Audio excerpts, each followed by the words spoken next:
Bakit hindi nagsasalita si Mayor Leni Robredo hinggil dyan sa flood control na scam?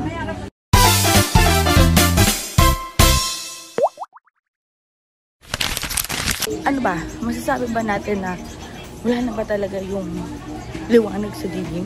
Kasama ko si Grace ngayon. So, hello mga kapatang helmet. Good morning.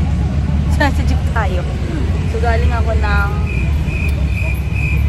monumento mga kapatang helmet. And ito naman yung usual kong way. Yung lagi kong pinapakita sa inyo. Pero may bagong open na cafe. So, yung name ng cafe nila is The Batchat Coffee. So, ito, bumili tayo ng yung waffle na parang croissant. Ano ka lang talaga yung sinakyan ko kanina, mga kapatang helmet. Nagtaas sila ng piso. Pero yun yung mga modern jeep. So, diba, wala pa naman pagtataas. Pero sila nagtaas na.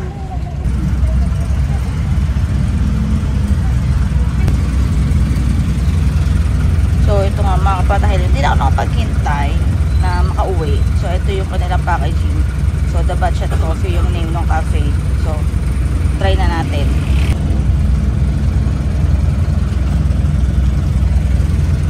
So, marami din namang mga choices ng mga flavors for their all nila is, ayan nga, ang pinili natin yung caramel. So, ito yun. So, try na natin. Dito ay buwis-buhay na naman yung ating pagpa-vlog. So, ito nga yung truffle. Mabango! Talagang made to order mga kapatang helmet. Hindi siya yung nireheat lang or ininit lang. So, try natin. Alam ko ngayon mga kapatang helmet, health rate yata ng public.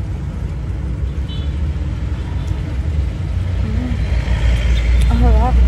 Andun yung buttery taste. In fairness, hindi naman margarine yung ginamit nila. And masarap yung mismong waffle itself. Masarap yung butter.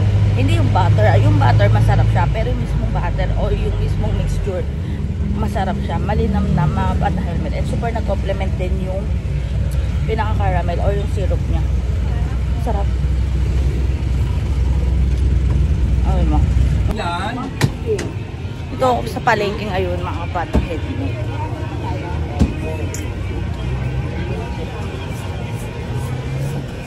Ay sa mga kababayan. So dito nga pala kami namamalengke. Todo ubo si kuya. May halak. So ayan mga kapatang helmet. Yung topic nga na i-discuss natin or pag-usapan natin about kay Mayor Leni Robredo. So may katanungan ako mga kapatang helmet. Bakit hindi nagsasalita si Mayor Leni Robredo hinggil dyan sa flood control na scam? Hinggil dyan sa flood control projects na, alam mo yun, yung ikulong na yan mga kurakot. Meron ba tayong narinig sa kanya kahit isang beses na nag-react siya about doon? So, ano ba? Masasabi ba natin na wala na ba talaga yung liwanag sa dilim? Dahil puro kadiliman na lang talaga. Pero, ang putik.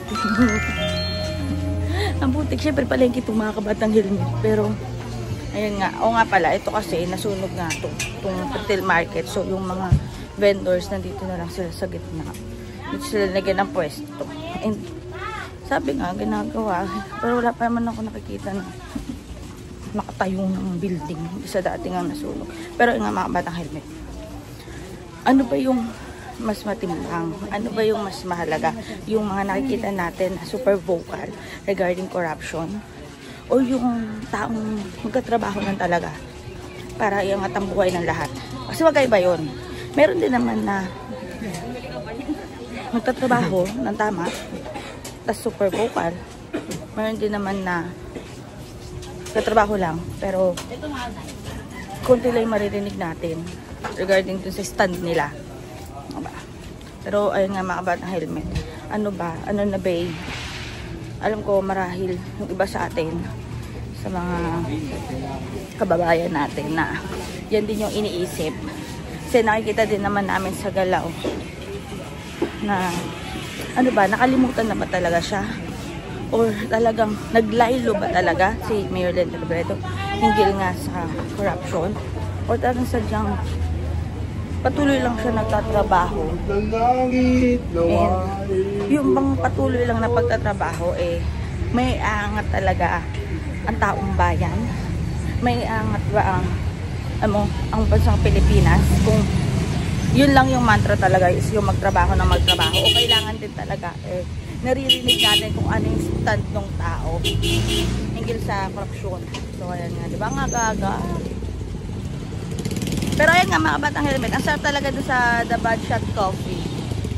Super nagustuhan natin yung kanilang croffle. So it's like ano nga, croissant and waffle. Pero super ang sarap. Ay. Pero ayun nga mga batang helmet, ang sarap. Mag-drop by na kayo sa may Tomas Mapua sila. Kaka-open lang nila today. So sana talaga maganda at magaan tayong pinamano. Pero ang sarap talaga nung kanilang ang sarap nung kanilang product, ang sarap nung food. And may mga pasta din doon, may mga drinks. Babalik tayo doon mga ayan, yung truck daw ng basura nandiyan. Pero ayan nga mga kabatang helmet, mga basura nyo, ilabas nyo na. Pero ayan nga mga batang helmet, babalik tayo doon sa The Bad Shot Coffee.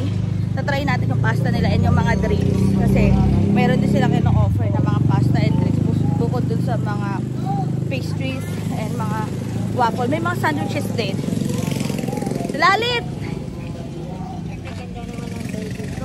Kaway ka. Si Ate Lolit mga kabatang helmet ay isa sa mga nag-alaga sa akin. Dati namin silang kasambahay. Tapos naglalaba din siya sa amin before.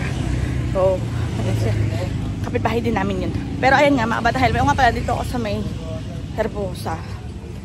Punta ako kasi ng bakery. Pero ayan nga. Comment nyo na dyan kung ano yung masasabi nyo.